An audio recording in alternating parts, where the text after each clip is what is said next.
Three State Department officials have resigned now. They've resigned their posts in the wake of a scathing report on the September 11th attacks in Benghazi, Libya, that left the United States ambassador and three other Americans dead. The 39-page independent review cites systematic failures at the State Department, which it says resulted in a security plan that was, in the words of the report, grossly inadequate to deal with the attack that took place. Despite the criticisms, the report concluded that no employee engaged in actual misconduct and did not recommend any individual be disciplined.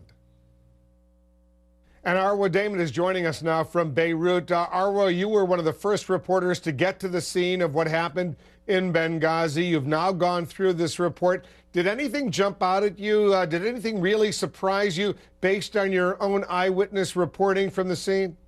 What the report really did was validate the information that we were able to obtain from eyewitnesses at the scene, from some of the local guards that we interviewed at the compound itself. And then, of course, we now know through this report as well that this was a gross miscalculation of the threat that existed and that security measures were, in fact, not adequate at the consulate in and of itself. Some of the detail in the report has helped us put together a better picture of exactly what took place as the attack was unfolding. Just as chilling to read through it now as it was to actually be there and be able to picture it to a certain degree in one's mind. The window that is spoken about at the report, which is how one of the security guards managed to crawl out. It was the window that led to the so-called safe room where Ambassador Stevens was in fact later on found dead.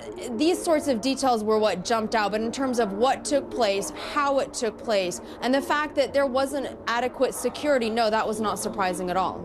The lawlessness, the wild nature of what was going on in Benghazi, the various militias, the al-Qaeda elements, there seemed almost to be a recklessness as far as allowing U.S. diplomats, U.S. officials in Benghazi at the time. That certainly comes across in this report.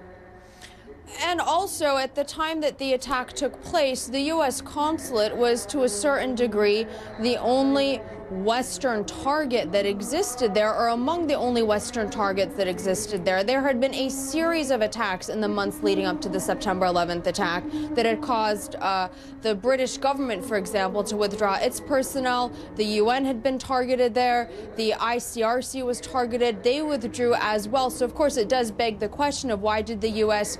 decide to stay? Not to mention that, as we were reporting at the time, a number of Libyan security officials, members of the Libyan security forces, were warning the Americans that these Islamist militias were growing in strength, that they were concerned that they could not control them, and they were warning the U.S. not perhaps specifically about an attack that was going to be taking place on September 11th, but they said they were warning that such an attack was to a certain degree inevitable and perhaps unstoppable because the Libyans were not capable of taking down these groups. I've gone through the report, Arwa. I've gone back and taken another look at all the reporting you did in the days immediately following the Benghazi attack, and your reporting was spot on. It was perfect.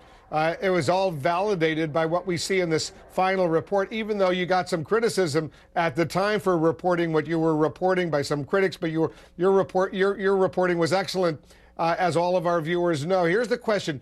Did the State Department, did any members of this commission come to you and say, you know, Arwa, you were there, we weren't there, do you want to help us? Did they ask you for any testimony, any of your eyewitness recollections?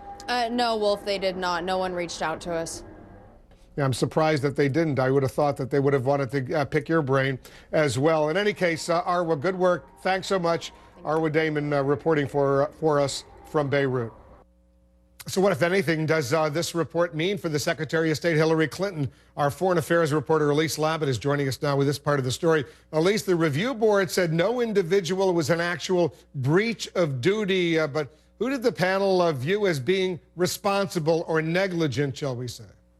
Well, Wolf, the panel makes a little bit of a distinction between kind of dereliction of duty and breach of duty as a legal term, and deficiencies in management, which clearly the panel said that senior leadership in the bureaus of diplomatic security, who's in charge of security for overseas posts, and also in the Bureau of Near East Affairs, the policy shop for the Middle East, were really at fault for showing a lack of leadership and as we've been saying, a lack of understanding of the threat. We had 3 resignations today at the State Department. The head of diplomatic security, Eric Boswell, his deputy, Charlene Lamb, who also was testified before Congress, before the Oversight Committee, and also was seen in a lot of these documents to have denied repeated requests for security, and also Raymond Maxwell, who's the Deputy Assistant Secretary in the Near East Bureau. And basically one of the recommendations of the report, while they didn't find anybody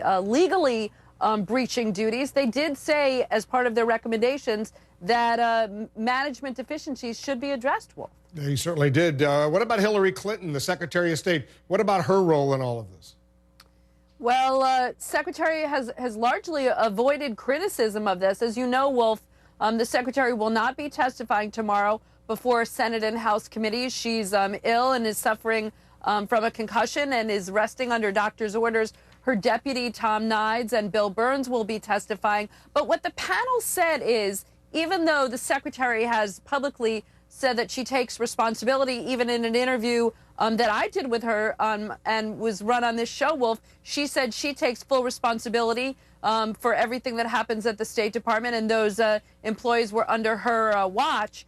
The panel said that this is really at a management level of some of these bureaus, and they never brought it up to the chain of command so that anybody at a high level like the Secretary could do something about it. Wolf, let's take a listen to Ambassador Tom Pickering and Admiral Mike Mullen, who led the panel in talking specifically about why they placed the blame where they did. We fixed it at the Assistant Secretary level, which is, in our view, the appropriate place to look, where the decision-making, in fact, takes place, where, if you like, the rubber hits the road.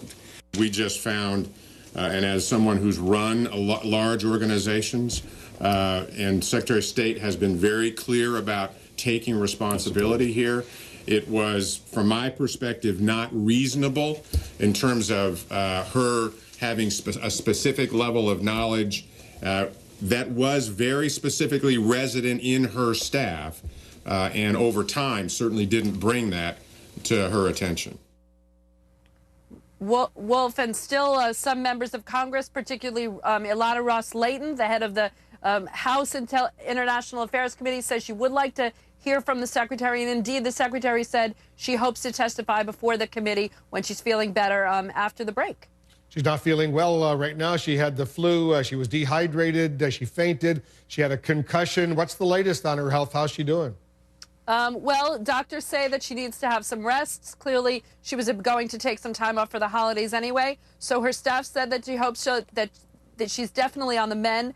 And her staff hopes that she'll be coming back soon in the new year. I mean, Wolf, this is a small blemish in an otherwise really kind of popular 4 years for the Secretary. And I think that her staff really does want her to testify before the committee, put this behind her, because clearly, as you've heard from the panel and other people, she's largely avoided criticism and is likely to continue to avoid criticism. When she speaks on behalf of the Department, Wolf, people really do listen to her and give her the benefit of the doubt. Well, we hope, certainly hope she recuperates and feels better.